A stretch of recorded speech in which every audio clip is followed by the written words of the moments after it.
Welcome everyone to this video to help you revise for the character of Sheila Birling. Now in this video my main intentions are to discuss some of the key quotations that you might like to commit to memory as you prepare for the Unit 2 exam. I'd like us to take a look at how Sheila can be seen as a vehicle for J.B. Priestley's message of it's never too late to change.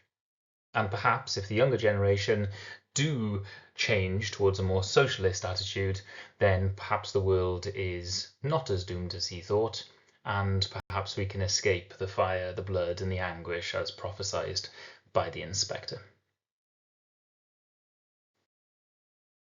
Sheila is a character that can turn up on her own in the exam, but she can also turn up with another character like Gerald, for example, and how their relationship might reveal something. In 2021, this was the question. How does Priestley present the character of Sheila to an audience throughout the play? Remember to support your answer with reference to the play and comment on its social, cultural, and historical context. So as you can see, this is an essay designed to expose your understanding of the character of Sheila and what she might reveal on a deeper level. In 2016, there was a slight variation on the question. Explain how and why Sheila Birling changes throughout the course of the play. So this type of question would ask you to perhaps reveal the changes that Sheila Birling's character goes through throughout the text, and then what that reveals on a deeper level, and then links to social, cultural, and historical context too. And this question from 2024, what does the relationship between Gerald and Sheila, as it is presented in An Inspector Calls, show about audience, about life in Britain at the time in which the play is set?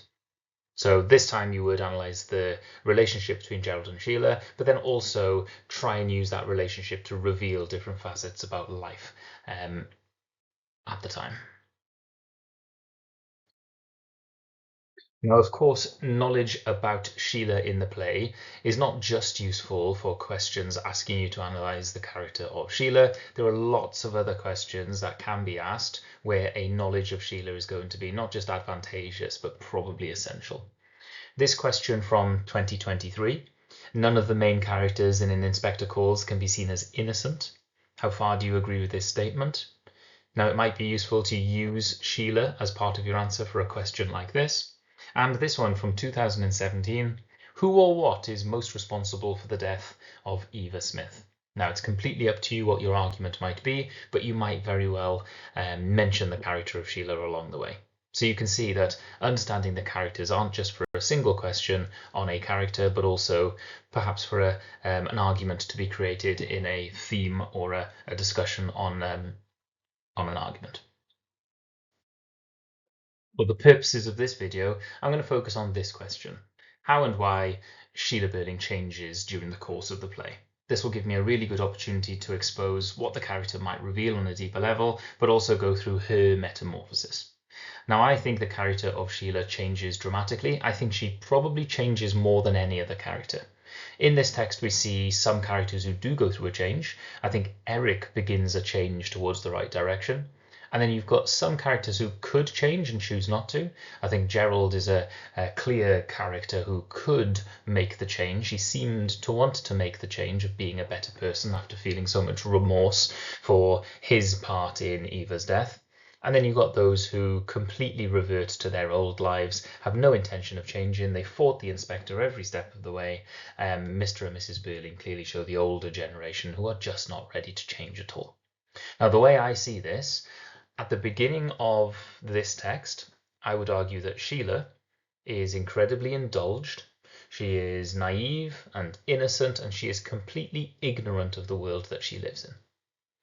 And yet, throughout the text, she changes really dramatically, and she becomes someone who is much more morally conscious, someone who is much more aware of the hardship of the working class, and someone who really understands that her actions have consequences. At the end of this text, we can see that she wants to fight for redemption. She wants to change the way she is, not because she thinks she can save Eva Smith, but because she realizes that there are millions and millions and millions of other Eva Smiths and John Smiths that do need protection.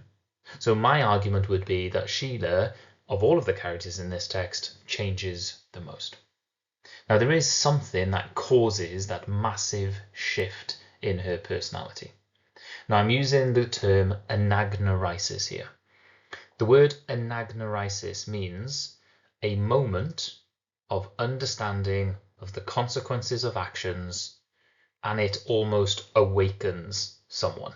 There is a character on stage and something happens that leads them to open their eyes and to understand that their actions have consequences, and they look at those consequences. Now, her anagnorisis, I think, is seeing the consequences of her actions and the consequences of unchallenged capitalism. She entirely wakes up from her dreamlike state. At the beginning of this text, I would argue that it's almost sleepy at the beginning. You've got the red light, the pink light that is pink and intimate. You've got this capitalistic bubble that is very, very comfortable. And yet when the inspector pops that bubble, Sheila is able to see what she should have seen anyway, that capitalism is fueled by the exploitation of the poor. At the beginning of this text, I think she is naive. I think she is privileged. I think she is ignorant of things that she should know. I think she's immature. I think she exploits her power. And I think she enjoys the benefits of capitalism without realizing what is done in order to fuel her life of comfort.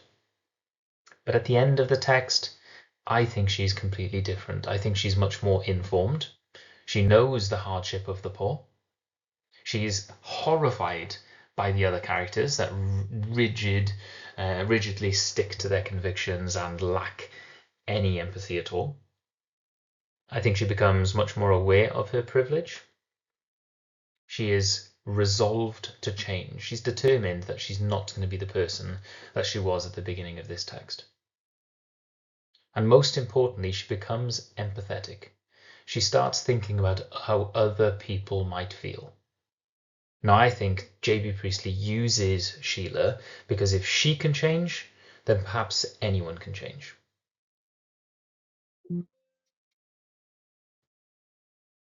It's important to know that when this text is set in 1912, there were women who were standing up for their rights. The suffragette movement was in full swing. There were women who were fighting desperately to be treated as equal. There were women who were demanding votes, just like men had opportunities to vote.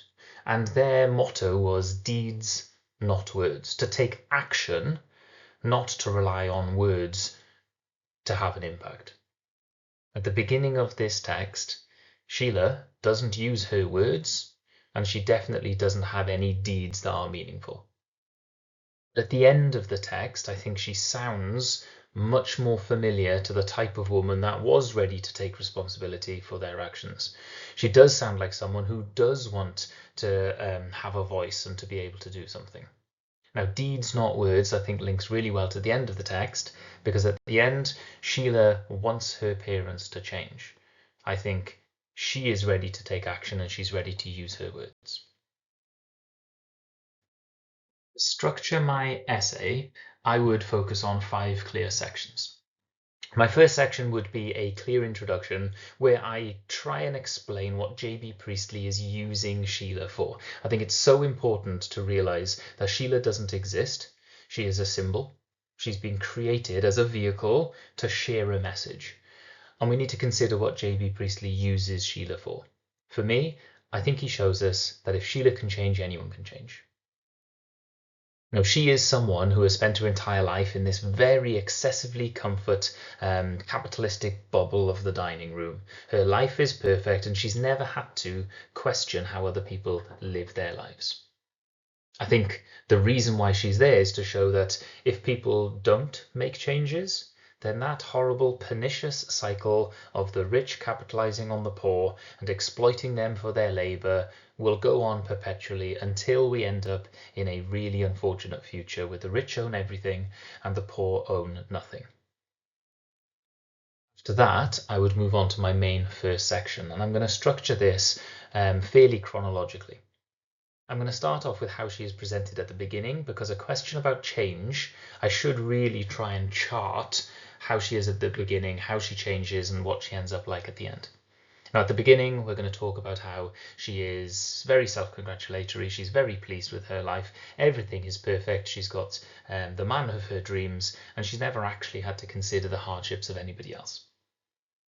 In my middle section, I'm going to then perhaps expose some of her motivations, some of her quotations, some of the things that she says as she is confessing and as other characters are confessing to.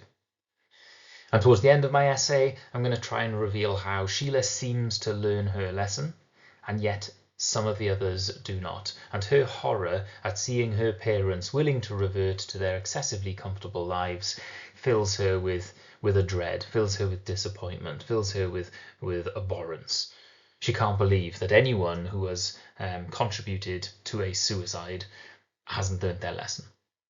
And then I'm going to finish nice and clearly with a conclusion where I summarize those key points that Sheila's metamorphosis is deliberately created to show that an audience in 1945 who were on the cusp of socialism were encouraged to accept change rather than rigidly stick to their old-fashioned views, and essentially were given a choice. Do you want to be like Arthur Birling, or do you want to be like Sheila Birling? And I think most audiences would see Sheila as a much more positive character compared to the avaricial, the cold and callous Mr. and Mrs. Birling.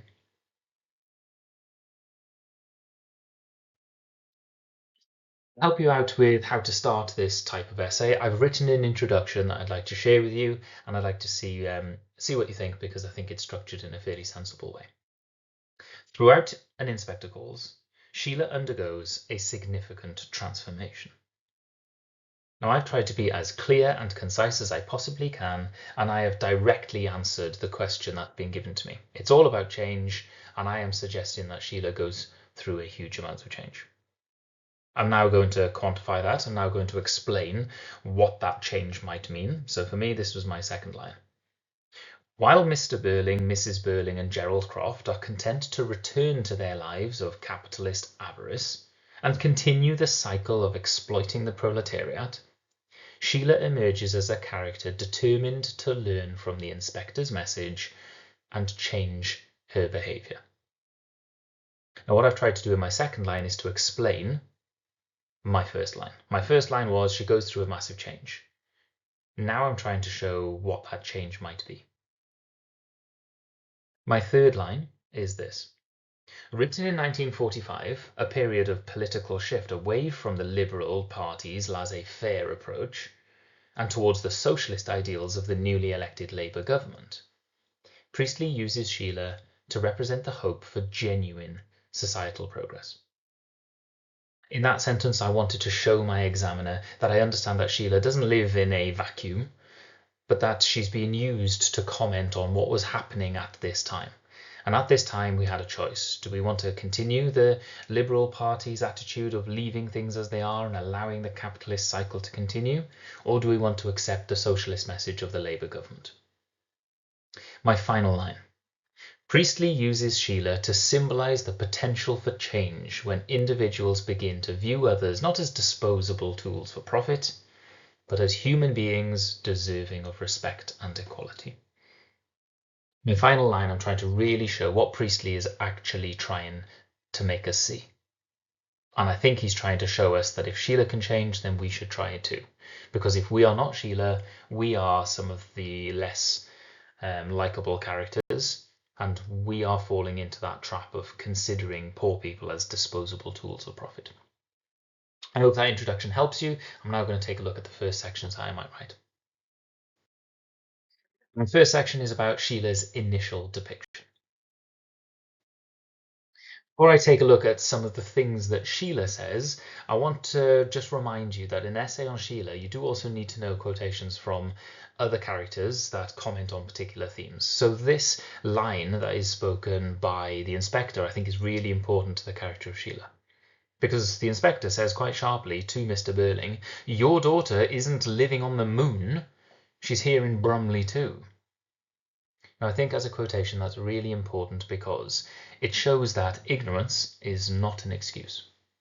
Just because Sheila doesn't understand the world she's living in isn't an excuse for her actions. The accusation is that she should know. She shouldn't be ignorant. Ignorant is not an excuse. Now you've got the metaphor of living on the moon to show how isolated Sheila is. She doesn't understand the real world. It's almost like she lives on a completely different planet. And I think that planet is the excessively comfortable bourgeois dining room that she spends this entire play in.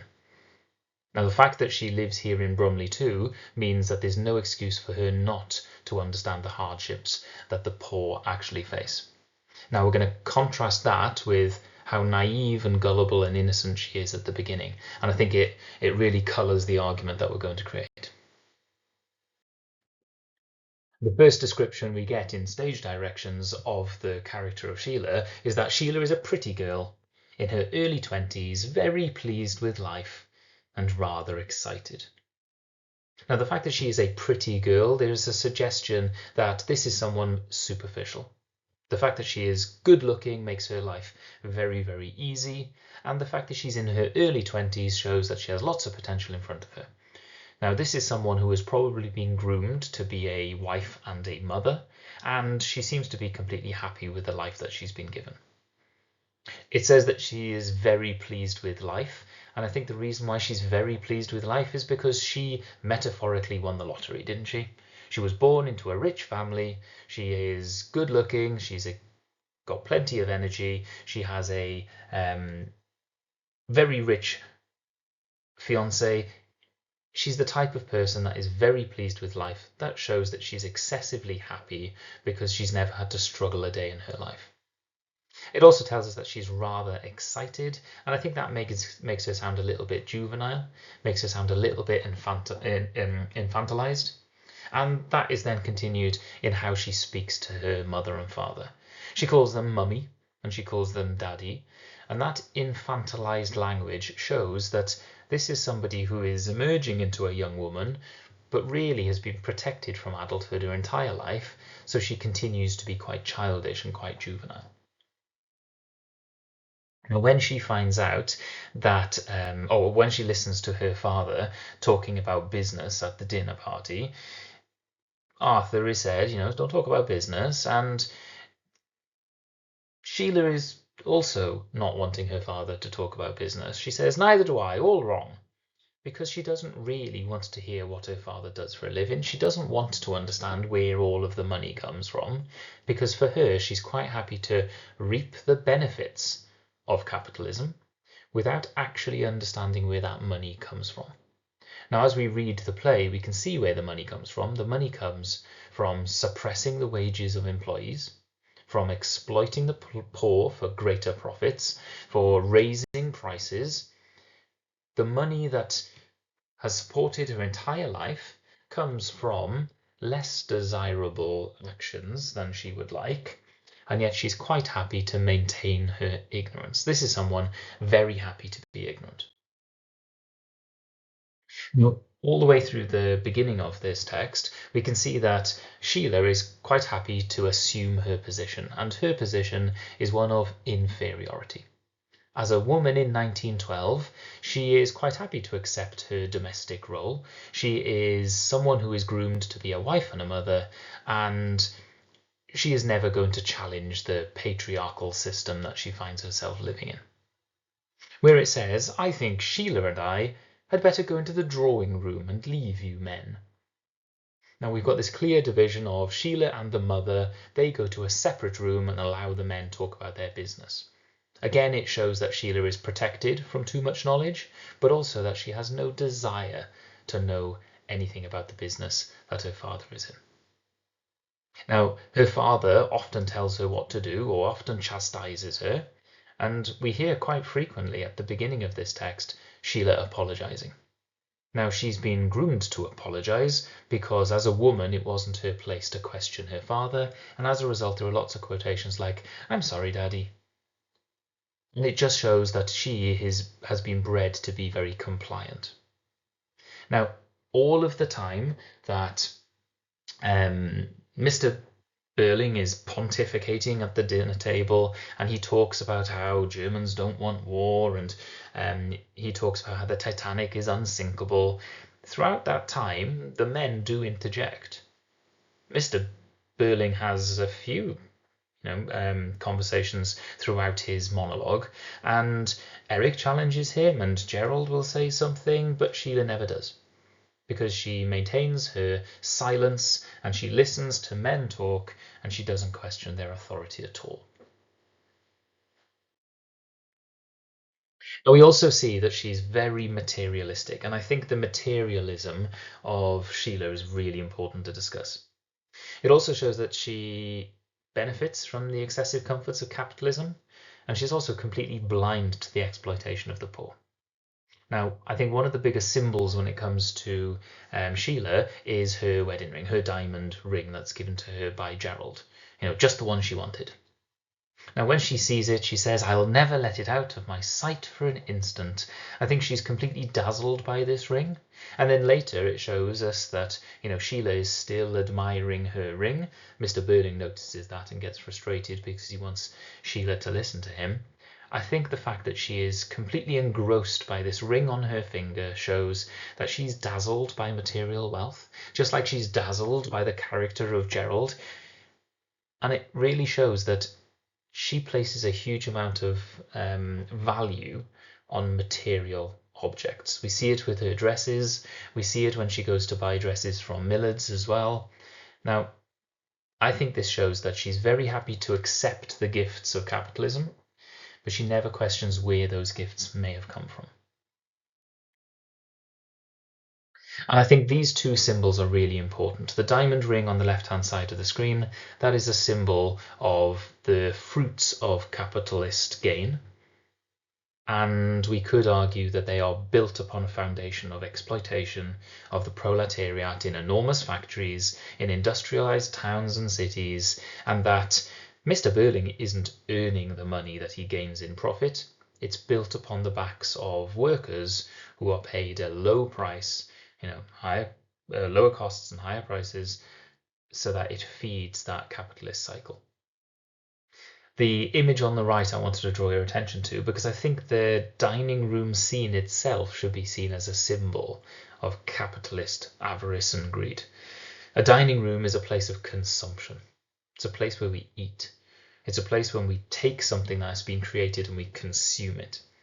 Now, I think that place of consumption is used to highlight the unfair nature of these people benefiting and reaping the rewards despite none of them actually doing any work themselves. And if you look at the back of this image, you can see Edna, who is the actual worker in that room, and she doesn't consume anything. She serves, and other people consume. The cigars, the port, the food on the table, all of that is bought on the backs of the labor of other people. So I think as two symbols, the diamond ring is really important, and the dining room with its pink and intimate setting, I think that's a really important symbol too. At the beginning, Sheila wants to remain ignorant. Even though she's tempted to ask what happened with the character of Eva, she still actually wants to maintain her ignorance. And if you take a look at this quotation, it's just that I can't help thinking about this girl, destroying herself so horribly, and I've been so happy tonight. Now, on the one hand, there seems to be sympathy for Eva, and yet at the end of that quotation, it clearly shows that she's focusing more on herself. And there's almost a suggestion that it's inconvenient to hear about this suicide because it's ruining her evening. And when she is told that this girl has committed suicide by drinking disinfectant, she sounds incredibly ignorant, and she sounds really juvenile when she says, "Oh, how horrible. Was it an accident?"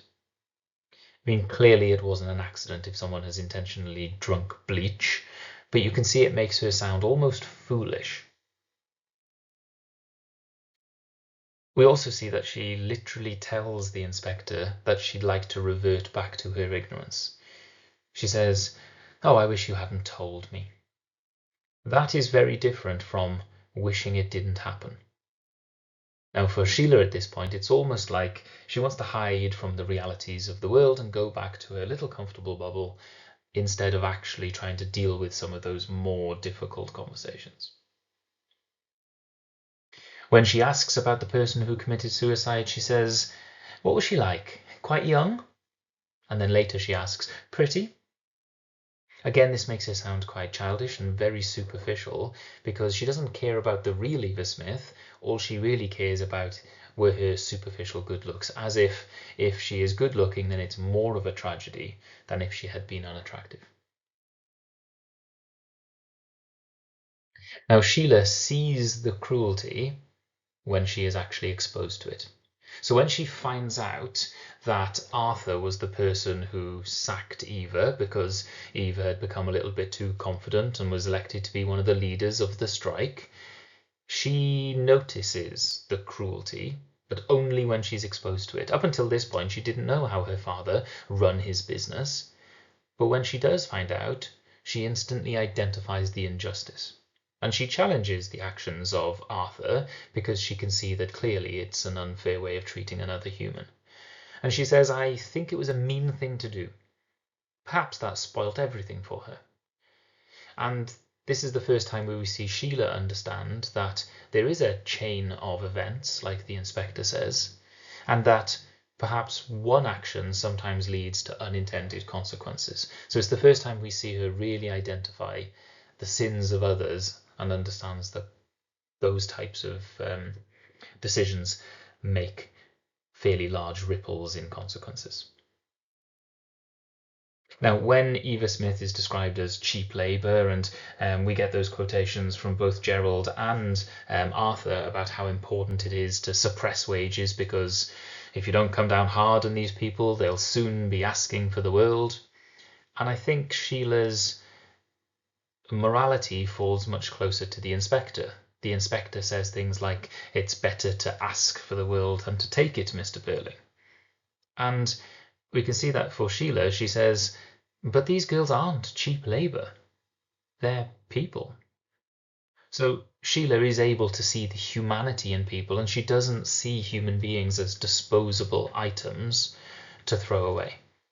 Now, there's an element of irony here because she can see the sins of others, but she hasn't been able to see the sin herself because she too treats Eva Smith as disposable, and she gets her fired from Millard's purely because she thought she was being laughed at and Eva Smith looked better in a dress than she did. But we can see that Sheila begins to shift as her eyes are opened, and she considers the humans in front of her rather than tools that Gerald and Mr. Birling see. Now, as we move on to Sheila's confession, we can see that she's probably the most forthcoming with her confession. Arthur Birling didn't know who Eva was and still claimed no responsibility. Gerald lied and lied until he very reluctantly shared his story. Eric tried to escape it by staying out of the room. And Mrs. Birling took no responsibility at all, was quite happy to lie, and still maintained that she had nothing to do with the suicide. Sheila is much more forthcoming with her confession. Now, almost instantly, she becomes absolutely horrified by what her two weaknesses resulted in. Now, we can often in a drama describe someone's fatal flaw using a really important word. A fatal flaw in a character in a drama production is called their hamartia. And I think the hamartia of Sheila is her ignorance, her jealousy, and her anger. Now, jealousy and anger could be seen as two of the 7 deadly sins. In the character of Sheila, if we believe in Christian orthodoxy, there are sins that are considered undesirable, and envy and wrath, jealousy and anger, are clearly shown in the character of Sheila.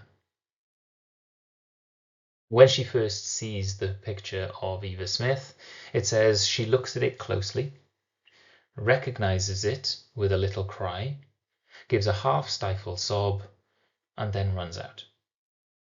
For Sheila, there is instant recognition of this girl, which shows that perhaps Sheila feels a little bit more upset by her actions than the other characters who are able to hide their initial reaction. And the fact that it shows that she has a little cry and she's a half-stifle sob and runs out, it shows that she is horrified that what she did has had consequences that come back to bite her. Now, before she gives her proper confession, she actually confesses to her father. And I think there is a big juxtaposition between the way Mr. Birling sees her crime and the way Sheila sees her crime. She says, "I've told my father. He didn't seem to think it amounted to much, but I felt rotten about it." So for Mr. Birling, he doesn't really think that Sheila did much wrong. But for Sheila, the term rotten there, and I think rotten is quite important, rotten is something that decays over time. It's almost like when we commit these sins inside of us, we become morally decrepit, we become full of maggots waiting to get out. It's almost like we're eaten from the inside by this kind of decaying sin inside of us. It's dying, it's killing us. So for Sheila, she reacts completely differently to Arthur. And she tells us what her sin was. She said, "If they didn't get rid of that girl, I'd persuade Mother to close our account with them." Now that is a woman who uses her position of superiority to influence other people and make them choose between economic gain or a vulnerable woman who is easily disposed of. Essentially, Millard's had a choice. Do we get rid of Eva Smith? Or do we lose a customer who spends a lot of money with us? And it tells us a little bit about society where the owners of Millard decide that it would be better to dispose of Eva Smith rather than to stand up for their employee. Now, Sheila takes full responsibility for her actions, and she says, "It was my own fault. At least I'm trying to tell the truth." And she's one of the few characters in this text who instantly take responsibility for their actions. And the fact that she is willing to tell the truth and learn from this situation makes her much more positive than those people who try and escape the retribution, who try and escape justice. She's ready to move forward and be a different person because she realizes she has sinned. We can see the reason why she committed such a horrible crime. It says, "I was absolutely furious." If she'd been some miserable plain creature, I don't suppose I'd have done it. And that's where we see those two sins. We've got the anger of absolutely furious, the wrath, and then also the jealousy of this person being a plain little creature, almost jealous that she's more attractive than Sheila is. And as a result, she had no right to be that beautiful. And that's why she became angry, and that's why she tried to get rid of her. Now, the inspector summarizes this really succinctly, and he tells her exactly what her sin was. He says, "And you used the power you had as a daughter of a good customer, and also a man well known in the town, to punish the girl just because she made you feel like that." I think the word punish there is really important. Sheila, because she's of a higher class than Eva, believed that she had authority over her. And we can see that in the character of Mrs. Birling when she says girls of that class. There is a moral superiority from the upper classes, and I think J.B. Priestley wants to expose how wrong that is. Now, Sheila accepts full responsibility for her actions, and she doesn't have to be told how awful she treated her. And we can see from this quotation, "And I know I'm to blame, and I'm desperately sorry. But I won't believe it's simply my fault that in the end she committed suicide. That would be too horrible." Now, Sheila is desperately sorry. We know that she can't take back her actions and stop Eva Smith from dying, but her being desperately sorry at least shows that she feels some kind of remorse for her actions. But where it says, "I can't believe, I won't believe, it's simply my fault," Sheila has also started to understand that she wasn't entirely to blame. And she understands more than any of the other characters the chain that the inspector talks about so frequently, where one thing leads to another, or a combination of things culminate in a horrible event like a suicide. But she does accept responsibility. And as soon as she has confessed, she is desperate to atone for her sins. If she could take back her actions, I genuinely feel like she probably would. And she says frequently lines like this: if I could help her now, I would. And I think those words are really important. The modal verb could and the modal verb would show her desperation to go back in time and fix it. Now, J.B. Priestley does a really good job of showing us that there is no point wishing we'd have acted differently. The only real solution to this would be to act differently next time. And this is why the inspector is so familiar for readers of Victorian ghost literature. Because the inspector, for all intents and purposes, is like a Victorian ghost who comes back to teach the living that you can't change the past, but you can change the future. Just like Scrooge is visited by the ghost of Christmas past, the ghost of Christmas present, and the ghost of Christmas yet to come, the ghost of Christmas past says we can't fix the past. The ghost of Christmas future saying, well, we can't fix the future unless you do what the ghost of Christmas present says, which is do it now. And it does sound like Sheila is ready to transform, like the character of Scrooge, into someone who is willing to act now to make sure that the future becomes a better place, which is exactly what J.B. Priestley wants us to do. And she says, oh, shut up, Eric. I know. It's the only time I've ever done anything like that, and I'll never do it again to anybody. Now, there are two parts of this text where there's repetition right next to each other. I know. And I think that really highlights the fact that she has now gained knowledge and she's now understood what her actions led to.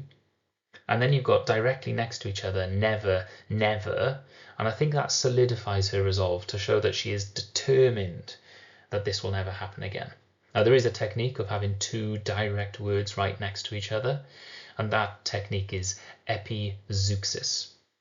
And the epizeuxis, never, shows that she is determined to change her actions to escape the fate that she consigned Eva to. And she says again, the inspector says, you can't ever say, I'm sorry, Eva Smith. Now, the inspector is clearly telling us that saying sorry is useless, but changing your actions, changing your deeds is far more important. And at this stage, Sheila says something I think that's probably quite heartwarming at this point. She says, that's the worst of it. For Sheila, she doesn't want to hide her sins like the other characters do. Gerald just wants to protect his reputation. Mr. Birling is desperately worried that there's going to be a public inquest and that people find out what he did. But for Sheila, she just wants to be able to apologise to Eva Smith. And that is a much more human reaction compared to the more robotic actions of Mrs. Birling, who is incredibly arrogant in the way that she talks about Eva. Sheila takes full responsibility for her actions, and she says, bitterly here, I know. I had her turned out of a job. I started it. So Sheila is willing to take full responsibility for what she did. She doesn't look to blame anybody else. She puts all of the blame on herself. The inspector, however, reminds the audience and reminds Sheila that she was one part of what killed Eva. He says, you helped, but didn't start it. And that, I think, is maybe a slightly softer way of dealing with Sheila compared to how he treated some of the other characters. And that shows that Sheila really does understand the chain of events that the inspector has tried to teach about. And Sheila does a really good job of summarizing exactly what's happened to this point. I mean, it's really useful for the audience to see this chain of events, but for Sheila, she's able to put this timeline together, and she can see how each person has contributed their sins to ruin this girl's life. And she says, "Father threw this girl out because she asked for decent wages." I think it's really important that you can see the word "threw this girl out." The word "threw" makes her sound like something disposable, something worthless, something that doesn't have any utility anymore. So as a result, it's removed from the business. And she labels what Eva wanted as decent wages. So what she does is she makes it sound like Eva was really reasonable in asking for decent wages. Decent after all not excessive, not high wages. She just wanted to be fairly compensated for the work that she was doing. And it makes Mr. Birling sound like someone who has disposed, and Eva was someone who just asked for a better wage.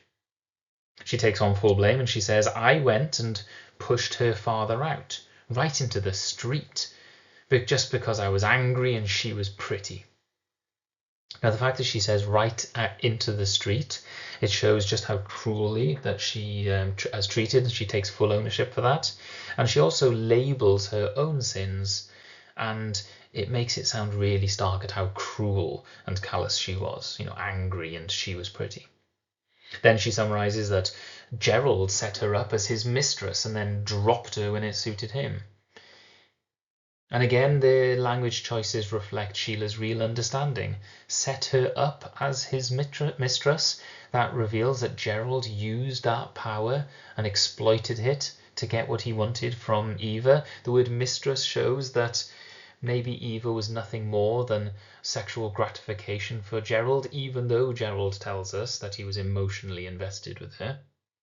And then the term dropped her. The verb dropped shows again how disposable Eva had become.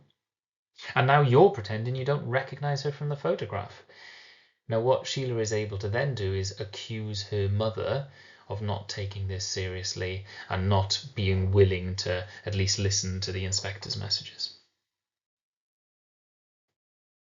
There are hundreds of other quotations we could look at and I can explain in depth, but in the interest of brevity and the interest of being digestible, I'm now going to move on to the final section, which is that Sheila learns the lesson and she resolves to reform her actions, and that the other characters don't. We first see that Sheila is unwilling to revert back to old behaviours, and she has learnt a message and she's trying to share that message with everyone in the room, is when Mr. Birling is getting angry at Eric. And he's not getting angry at Eric for raping a girl, and he's not getting angry at Eric for drinking too much. He's getting angry at Eric because Eric stole some money. He's placing, again, financial and economic importance above everything else. But it takes Sheila to say that Eric paying back the money to Mr. Birling won't solve the real problem. And she says, "But that won't bring Eva Smith back to life, will it?" Now, what we can see is that Sheila, at the beginning of the text, wasn't willing to challenge her parents in any way at all. But now she challenges their viewpoint. For Mr. Birling, he is focusing on the arbitrary notion of some money going missing. It takes Sheila to remind the father that that isn't the problem that they're dealing with. The problem they're dealing with is that a girl has died. And then later on, when she's talking to Gerald, she flares up because everyone else has decided that this inspector wasn't real. And she flares up and says, "Well, he inspected us all right. And don't let's start dodging and pretending now. Between us, we drove that girl to suicide." Now, I think it's really important that whilst the others try and find a way out of their accountability, whilst everybody else are trying to find a way of explaining away what has happened and maybe the inspector isn't real, Sheila realizes that that isn't the point. And she uses the terms dodging and pretending to show how she's not willing to evade her responsibility. What she wants to do is to own up to her responsibility, to look the crime in its face and to make sure that it will never happen again. And I think it's important that she says, "Between us, we drove," Now you can see the pronouns being used there, us, we. It shows that there is collective responsibility. But the worst part of being in that dining room at this stage for Sheila is that she is willing to take her part of the collective responsibility, but it doesn't feel like anybody else, perhaps apart from Eric, are willing to take their share of the responsibility. Now, as soon as we find out that it's not the inspector, there is lots of self-congratulation, lots of slaps on the back, lots of compliments for Gerald. Oh, you are clever. You argued that so cleverly, Gerald. They all become very happy. They all become very comfortable once more, and they're very willing to forget it all, to place it in the past, and to never talk about it again. But Sheila is the one who identifies that as an enormous mistake. And she says, "You're pretending everything's just as it was before." Because for the rest of the characters, they're quite willing to go back to their life of ignorance. For Sheila, her eyes have been opened. She's had her moment of anagnorisis, and she is unwilling to go back to that juvenile, childish, protective bubble of capitalism that she was in at the beginning, because now she can comprehend the real world. She wants to stand up to her responsibilities and not neglect them.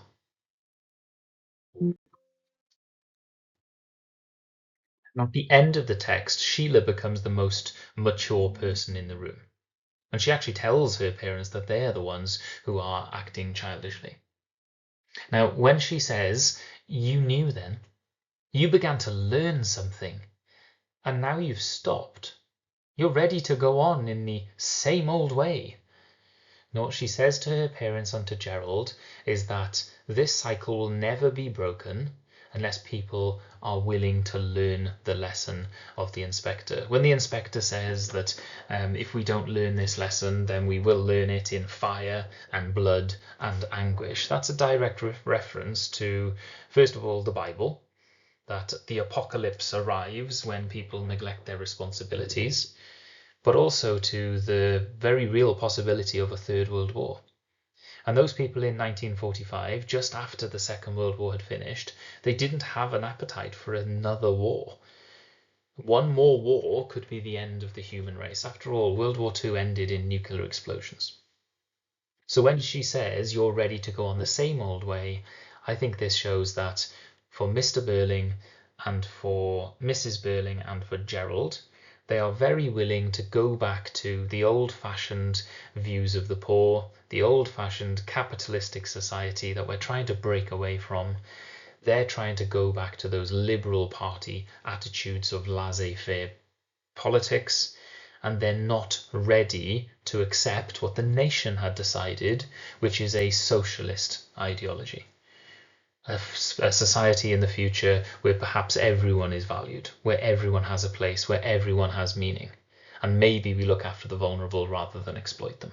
For the rest of the characters, they're not ready to move into the socialist future. What they want to do is to perpetuate capitalist greed, a bridge, a widening chasm of a gap between the rich and the poor once more. But for Sheila, she's ready to move forward.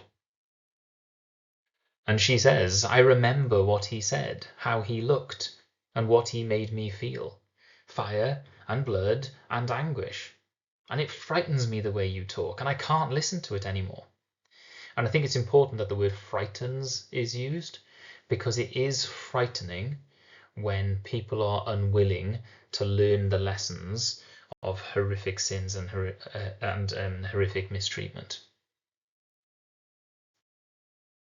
At the very end of the text, we can see that the other characters are happy to revert back to their old-fashioned views and to not learn the lessons. But Sheila is the character who is most resolved to change.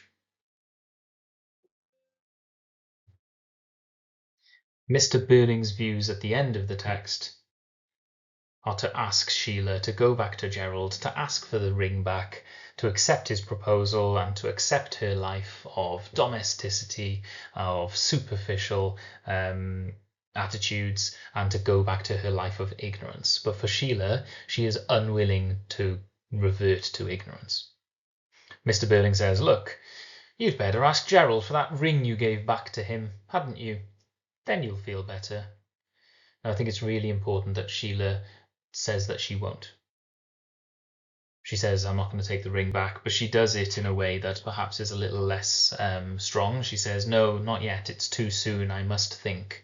But I think that really shows that there's hope for Sheila, and perhaps for Birling, there's no chance of changing his mind. Now, one of the last things that Birling says before we find out that Eva has in fact killed herself is he mocks the younger generation, and I think this is a really important point. He says, now look at the pair of them, the famous younger generation who know it all, and they can't even take a joke. And I think that's really important because J.B. Priestley is presenting two different generations here. The old-fashioned generation who are probably unwilling to change. They're really rigid in their viewpoints, and they're not willing to open up their mind and see that the world needs to change for the benefit of everyone. They're trying to protect the world to continue the inequality because it benefits them most. Now, he describes them as the famous younger generation. But in J.B. Priestley, he sees the younger generation as perhaps a little bit more mouldable. Perhaps there is hope if the younger generation choose a different attitude to their parents. And the inspector voices this.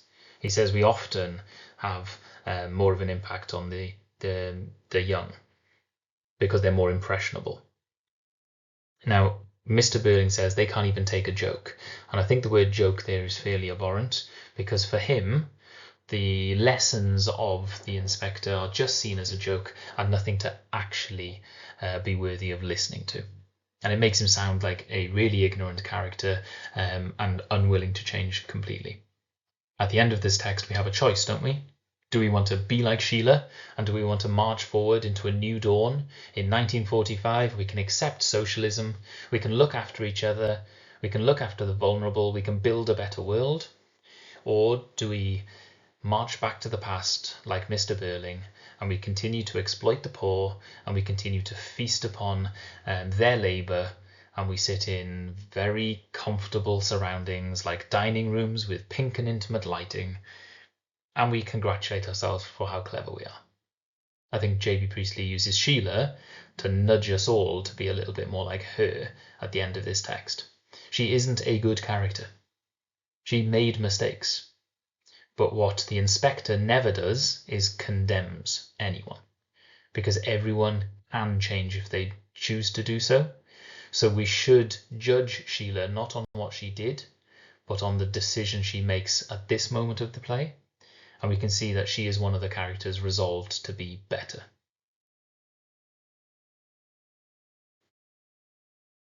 Now, I feel like with those quotations, I could construct my major argument. I started with an introduction that shows that Sheila goes through lots and lots of change.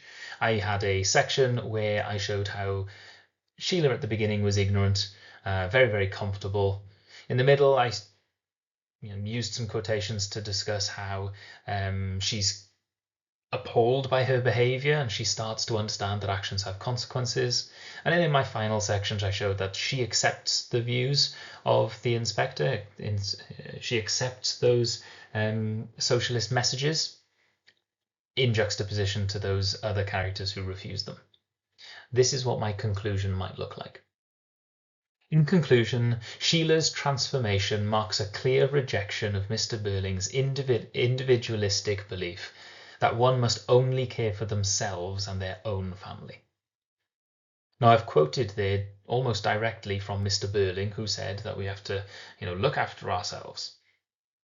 And then moving on to, instead, she comes to understand the inspector's message that we are members of one body and we are responsible for one another.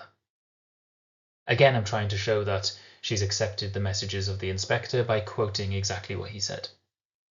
Although she is unable to save Eva Smith, Sheila accepts her role in what happened and shows a sincere commitment to change, aiming to improve the lives of the millions and millions and millions of other exploited individuals.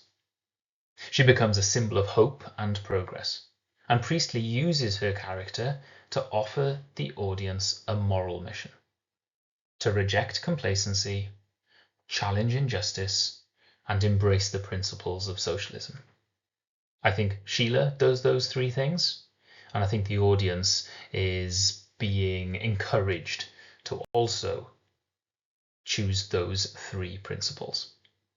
Now remember, we are watching this play in 1945, and there was an attitude for change, hence why the Labour government were elected in.